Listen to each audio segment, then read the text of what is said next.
Абай Құнанбаев.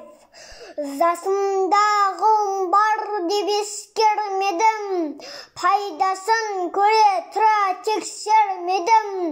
Ер жеткен соң түспеді уысыма, құмды мезгілінен кестермедім. Бұл махрұм қалмағыма кім жазала, құмды дөпсермесем өсермедім. Адамның бір қызығы бала деген, баланы оқытуды жек көрмедім.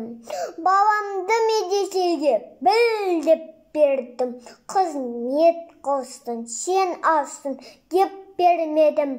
Өзімде басқа салып түске өредім, қазаққа қара сөзге дес бермедім.